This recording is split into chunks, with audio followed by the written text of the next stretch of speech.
What's up, guys? CM back in again with another advent calendar video for you. And today we've got. Oh no, this is just not gonna be good for the game, my dudes. And this is the even 90 for today's advent calendar deal from World of Tanks EU. Yeah, this is the ELC even 90, and this little shit, this little shit, this little shit of a light tank has been around since about late 2017, early 2018, basically after the light tank changes. And this thing always had one thing going for it, and that's camo. Now, after Equipment 2.0, it has even more of that.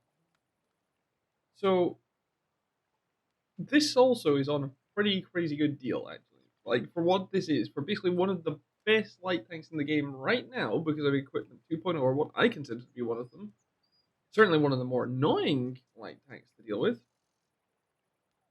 Yeah, it's £16.47 or €19 and 26 euro cents for this tank, and that is hell worth if you want just one of the most balls to the wall light tanks in terms of camo.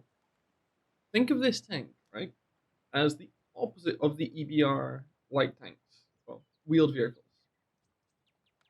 Wheeled vehicles, they're YOLOing around the map. They're going for that active spotting, trying to get a little closer to enemies to light them up. This thing does the opposite. It finds itself a bush and it just sits in the bush. Now, what I'm going to show you is basically what you can do to max this thing out in terms of camo. So, this is just with crew skills and camo paint and food right now. With those three things, with your camo skill at full for all three crew members, you have a camo when moving and stationary of 45.58%. Well, that is nuts. When you're firing, it's 11.4%. Now this is one of your biggest strengths. But what you also want is some view range. So what we're going to do, we're going to stick optics in the main slot.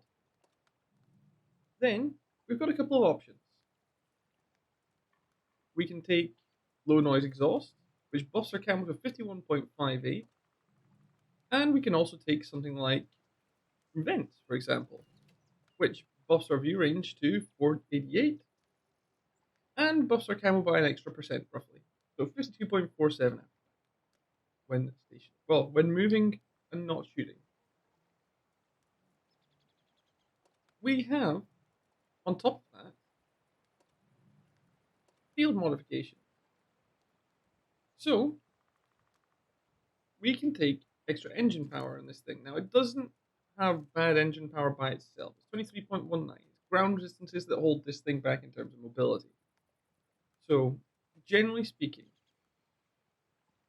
the first one I would actually still take the extra horsepower, because you'll probably not notice much difference in speed between 68 and 70 kilometers an hour in this.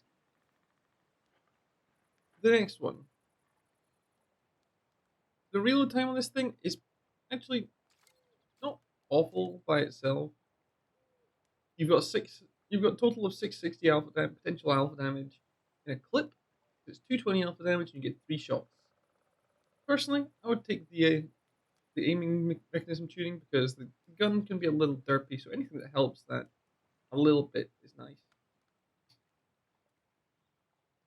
And then you've got an option for either protection from stun and protection from the crew from injuries, as well as an option which uh, increases the damage to crew members and increases your reverse speed.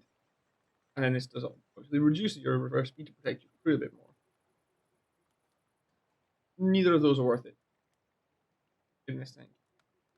The only one potentially would be the one to protect the crew, because this only has 3 crew members. I have crew killed these with HE before, without even destroying the tank. So keep that in mind. So we're just going to apply those. On top of that, if we want to go even more crazy, we can straight up buff this piece of equipment, the low noise exhaust, by another 2%. Or we can just take Vent Purge and still get a little extra ammo, about 0.5%, but it'll also buff our view range, our reload, everything else. So you can kind of see where I'm going. Now, this is just an example. There's other ways you can run this, like Binos, Camonet, as well as optics, and of course you can run optics, Commander's vision system, and low noise exhaust. So let's say, for example, we wanted to cut through as much camo of other tanks as possible. This is a setup that would be insane, absolutely insane. In fact, this is probably the setup I would use for this thing these days, right?